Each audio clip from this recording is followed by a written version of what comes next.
빌립보서 강해를 시작하면서 서론으로 다룰 이 내용들을 통해 성령 하나님께서 깨닫게 하시는 은혜가 있기를 주님의 이름으로 축복합니다. 특별히 새로운 기쁨이 우리 신앙생활 가운데 넘칠 수 있기를 주님의 이름으로 축복합니다. 4장으로 이루어진 빌립보서는 기쁨의 서신이라는 별칭을 가지고 있습니다. 이 짧은 편지에 기쁨, 기뻐하다라는 단어가 무려 16번이나 나오고 있습니다. 그 다음으로 그리스도라는 단어가 많이 나옵니다. 온통 그리스도로 가득 찬 편지라고 해도 지나치지 않을 정도입니다. 기쁨이라는 단어는 발신자와 수신자의 객관적인 상황을 고려해 볼 때 매우 사용하기 어려운 단어입니다. 당시 빌립보인들은 많은 시련과 극한 가운데 있었기 때문입니다.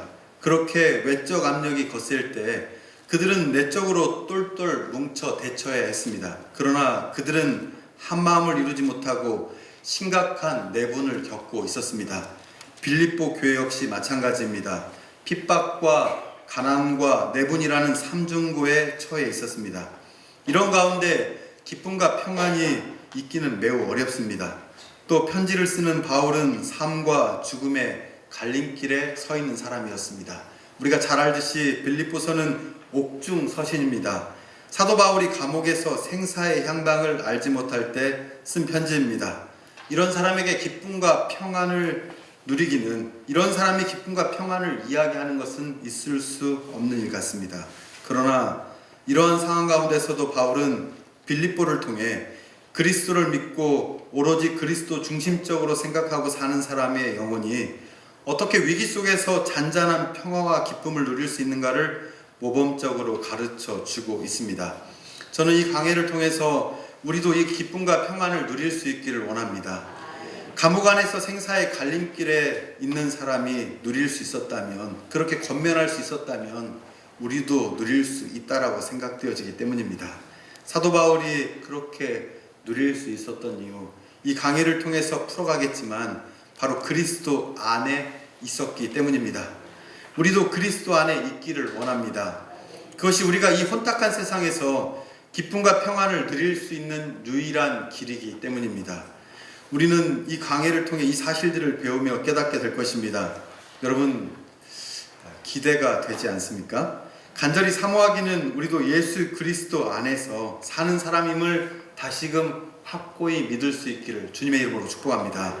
빌립보서 1장 1절에서 11절까지가 4장으로 이루어진 빌립보 전체 서론의 말씀입니다. 오늘 본문인 1절, 2절은 서론 중에서도 인사말에 해당되는 부분입니다. 여기서는 빌립보를 누가 썼는지, 그리고 빌립보서를 누가 받고 있는지 나타나고 있습니다. 이어지는 말씀에서는 바울 서신의 독특한 인사말인 은혜와 평강이 너에게 있기를 원합니다 라고 표현되어 있습니다. 바울 서신은 흔히 13편으로 알려져 있습니다. 13편의 바울 서신 중 11곳에서 이 은혜와 평강이 너에게 있기를 원하노라 라는 표현이 나와 있는 것을 볼 수 있습니다. 이것은 바울이 그저 쓰는 형식적인 인사말이 아니라 바울이 믿는 사람들에게 줄 수 있는 최고의 인사말입니다. 은혜와 평강이 저와 여러분의 삶에도 가득하기를 주님의 이름으로 축복합니다. 우리가 여기서 주목할 것은 은혜가 평강의 근원이라는 것입니다.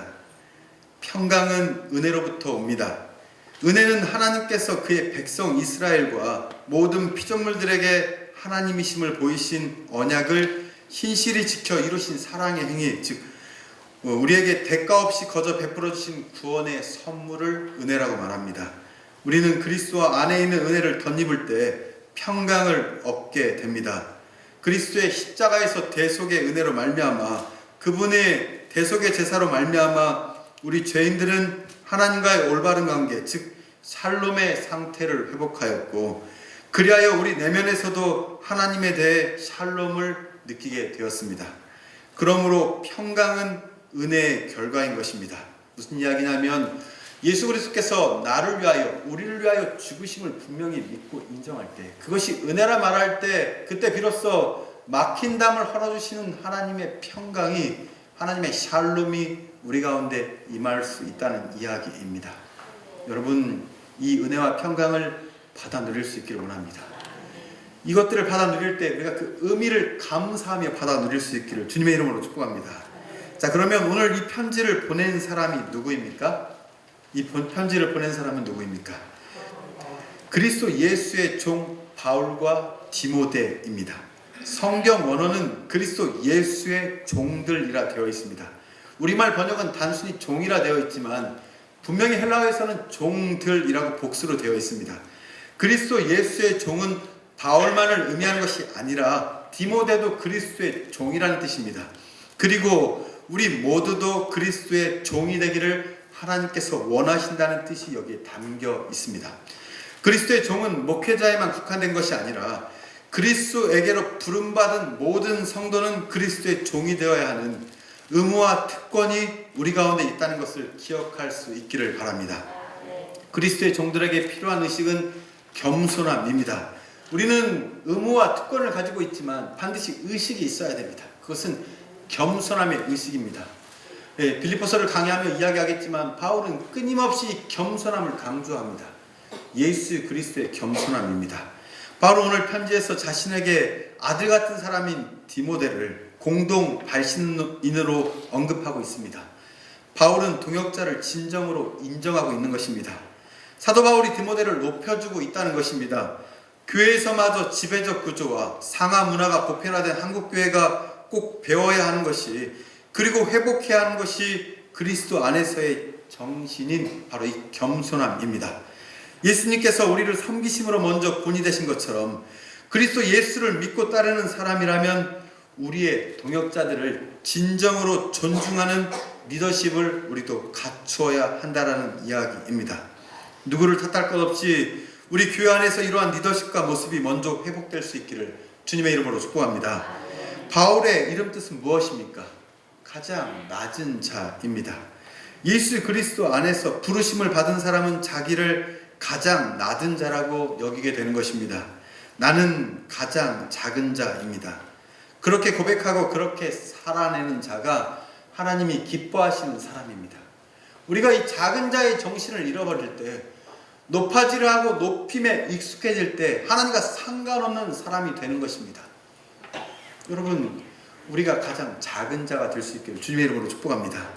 세상이 이해할 수 없는 이론입니다.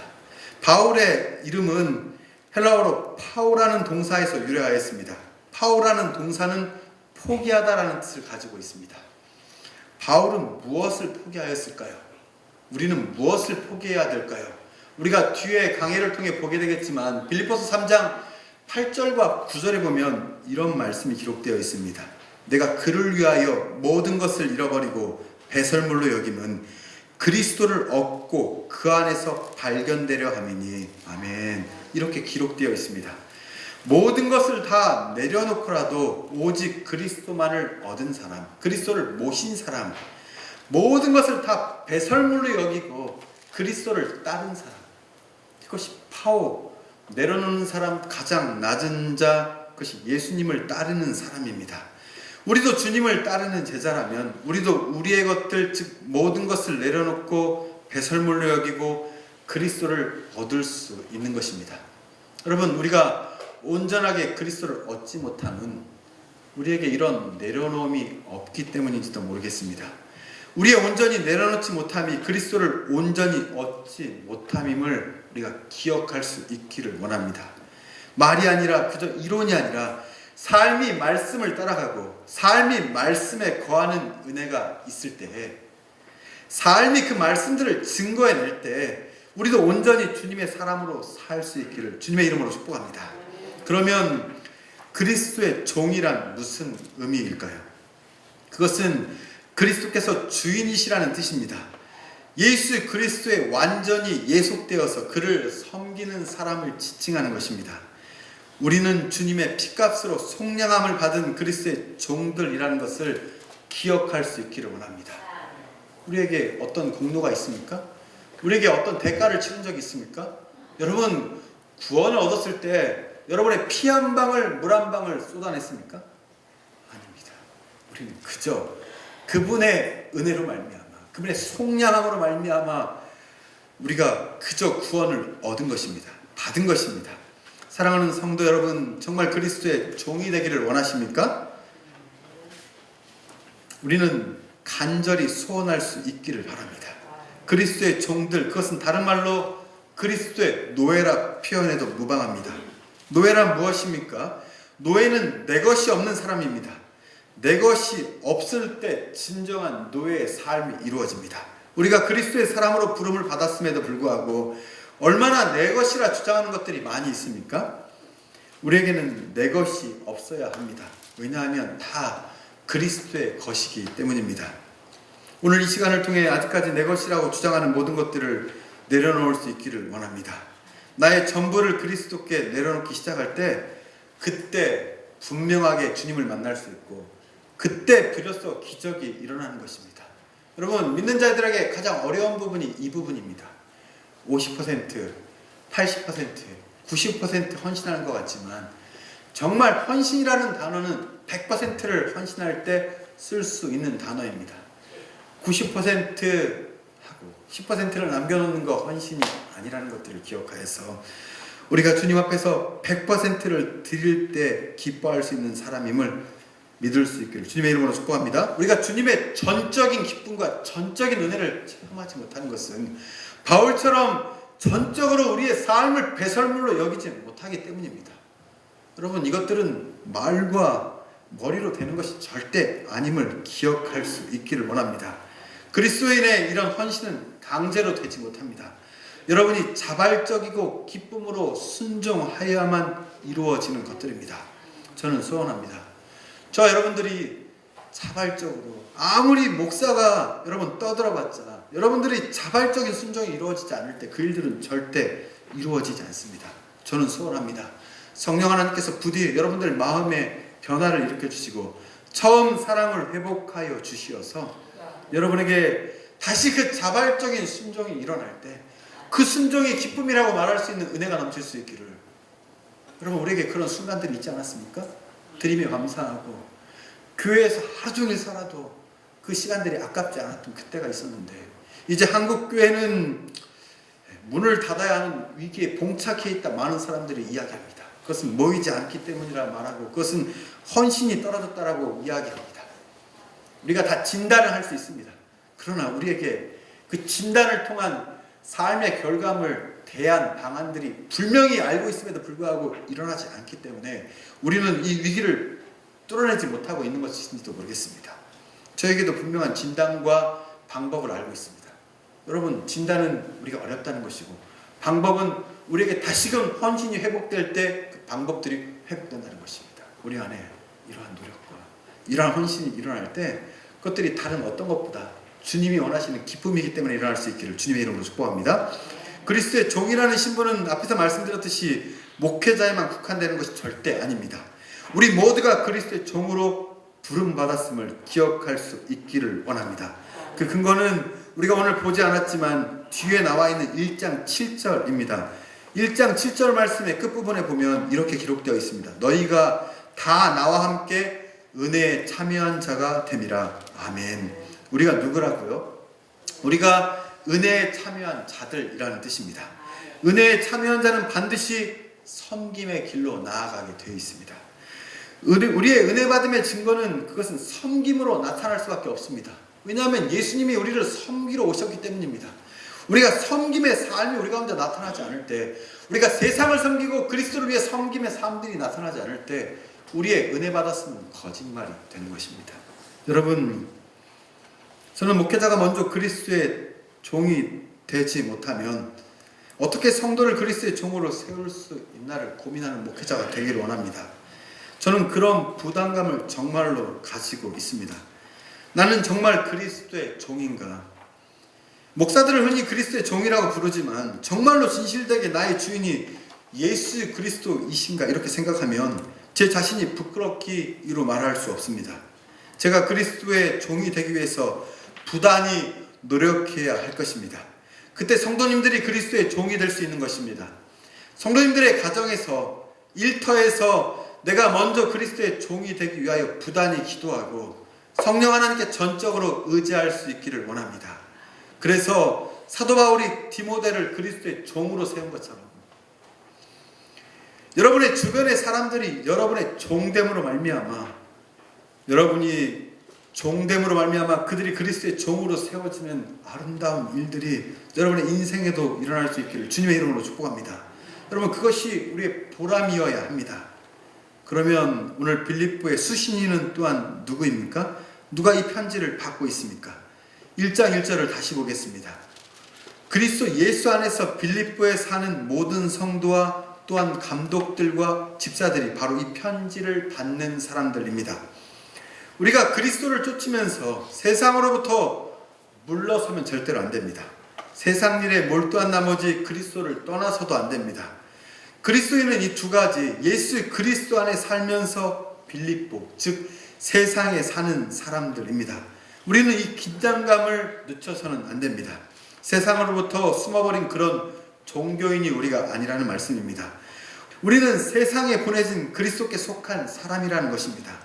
이것이 우리의 정체성입니다. 세상에 보내진 그리스도께 속한 사람, 이것이 우리의 정체성입니다. 우리가 세상에 살지만 우리가 세상을 변화시키기 위해 부단히 노력하며 교회가 세상과 공감할 수 있어야 합니다. 그렇지만 세상 사람들은 우리가 세상과 공감하지 못한다고 이야기합니다. 여러분, 우리의 노력이 더 필요한 부분들이라 생각되어집니다. 우리가 기억할 수 있기를 원합니다. 세상에 살지만 예수 그리스도께 속한 사람으로 세상을 변화시키는 삶이 우리 가운데 주어져 있음을 잃어버리지 않아. 오늘 바울이 이 편지를 빌립보에 보내지만 빌립보 안에 있는 또한 그리스도인들에게 보내고 있음을 기억할 수 있기를 주님의 이름으로 축복합니다. 우리는 세상 속에서 그리스도적 삶을 살아가는 거룩한 성도입니다. 목사이기 이전에 저는 성도이고, 장로이기 이전에 우리는 성도이고, 어떠한 직분자이기 이전에 우리는 성도입니다. 거룩한 사람, 그렇게 부르고 있는 것입니다. 이 성도란 말이 얼마나 위대하고 명예로운 말인지 모르겠습니다. 여러분, 우리가 믿는 하나님은 삼위의 하나님을 믿습니다. 성부의 하나님, 성자의 하나님, 성령의 하나님을 우리가 믿습니다. 플러스인즉 거룩한 아버지 하나님, 거룩한 아들 예수님, 거룩한 하나님의 영이신 성령님입니다. 자, 그 거룩한이라는 말을 우리 가운데도 붙여 거룩한 하나님의 백성, 우리를 성도라고 부르고 있는 것입니다. 얼마나 감격스럽고 영광스러운 표현입니까? 여러분, 성도가 그저 집사가 되기 전에 부르는 호칭이 아니라는 것입니다. 성도는 우리를 부르는 가장 감격스럽고 가장 영광스러운 호칭입니다. 또한 성도란 무엇입니까? 그것은 구별되어야 한다는 것을 의미합니다. 구별된다는 것이 단지 세상과 달라야 한다는 소극적 의미가 아니라 적극적으로 예수 그리스도를 닮아야 한다는 뜻을 담고 있습니다. 우리는 세상과 달라야 하고 적극적으로 예수 그리스도를 닮아야 합니다. 그래서 다른 표현으로 성도란 예수 그리스도를 닮아가는 삶의 여정 가운데 있는 사람을 의미합니다. 여러분, 성도이기를 원하십니까? 우리가 아멘 할 때 우리의 모든 삶의 여정이 예수 그리스도를 닮아가기 위한 여정이 되어야 한다는 뜻입니다. 그때 우리가 거룩한 하나님의 백성이 될 수 있는 것입니다.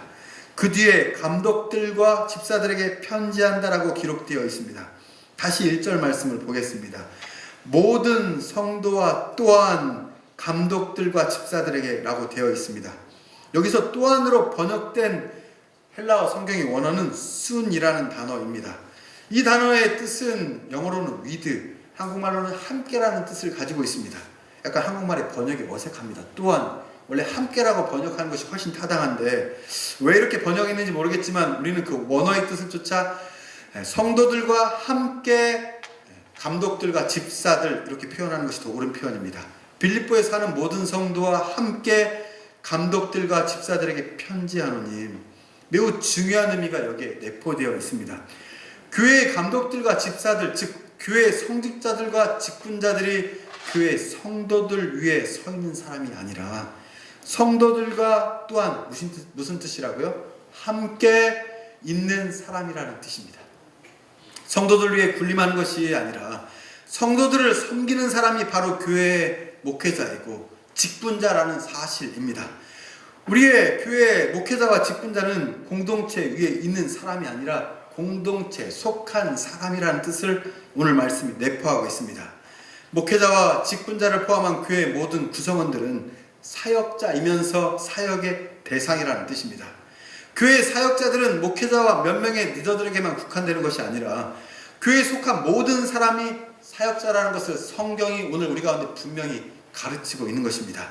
나이와 상관없이, 직분과 상관없이, 소유와 상관없이 우리 모두는 예수 그리스도의 종으로 사역자로 부름받은 사실을 기억할 수 있기를 주님의 이름으로 축복합니다. 이러한 책임감을 우리가 가질 수 있을 때, 그리고 모든 사람들이 사역자로 양육되고 그런 여건들이 조성될 때 교회는 건강하고 능력 있는 교회가 되는 것입니다.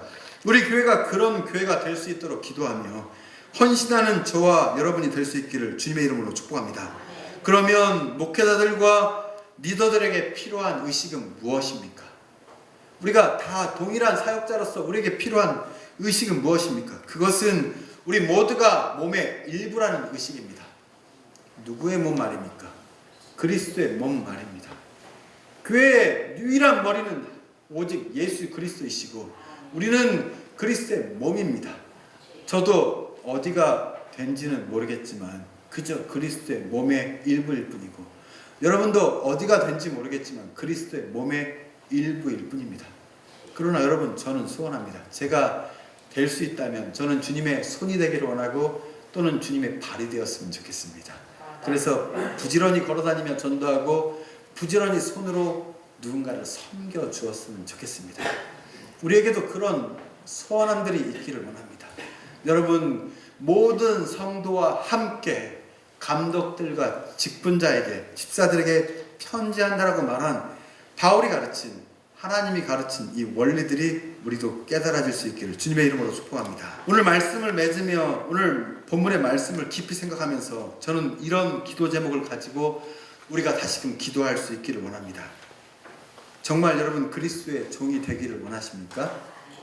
지금 당장 아멘 할 수 없을지라도 여러분의 삶의 전부를 드릴 수 있기를 원합니다.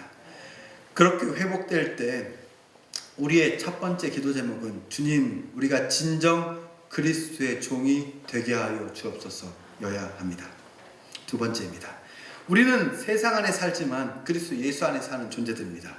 그래서 우리의 두 번째 기도 제목은 그리스도 안에서 이 세상을 변화시킬 수 있도록 주여 인도하여 주옵소서. 아멘. 세 번째는 우리 교회의 목회자와 직분자들이 섬기는 종으로 소명을 다할 수 있도록 주여 인도하여 주옵소서. 저와 여러분은 역할이 다른 것뿐입니다. 높낮이가 있는 것이 아닙니다. 목사가 좀 더 높고 그 다음 장로가 높고, 절대 여러분 이것은 성경이 가르치는 이론이 아닙니다. 목사와 장로와 집사와 모든 우리의 직분자들은 그저 섬기는 역할이 다를 뿐입니다. 여러분, 그래서 우리 세 번째 기도 제목은 다시금 우리 모두가 섬기는 종으로 소명을 다할 수 있도록 주여 인도하여 주옵소서. 네 번째는 우리가 얼마나 무가치하고 무능력하고 무자격한 존재임을 깨닫게 하여 주옵소서. 그것을 깨닫는 것을 은혜라고 말하는 것입니다. 정말 은혜 받은 사람은 자신을 낮출 수밖에 없습니다. 정말 은혜 받은 사람은 주님, 나는 할 수 없습니다. 나는 무자격합니다. 나는 무의미합니다. 그러나 나의 능력이 주님이 되어주시니 감사합니다라고 고백하는 것입니다. 여러분, 나보다 하나님이 더 능력자이심을 믿으십니까? 그러면 내가 하는 것보다 그분이 하는 게 더 낫지 않겠습니까? 내가 하는 거 별 볼 일 없지만 말씀으로 천지를 창조하신 그분이 하실 때, 나를 통해 하실 때 그분의 능력이 나의 삶에 나타나는 것입니다. 마지막 다섯 번째입니다. 하나님과 자기 자신과 이웃과 더불어 평강을 누릴 수 있도록 인도하여 주옵소서. 오늘 이 기도의 제목들이 다시금 우리 안에 회복되어질 때 이 일들을 통해 먼저는 내가 변화되어지고 우리 가정이 변화되어지고 우리 교회가 부흥하고 이 나라 이 민족이 다시금 회복되는 놀라운 은혜가 있기를 주님의 이름으로 축복합니다.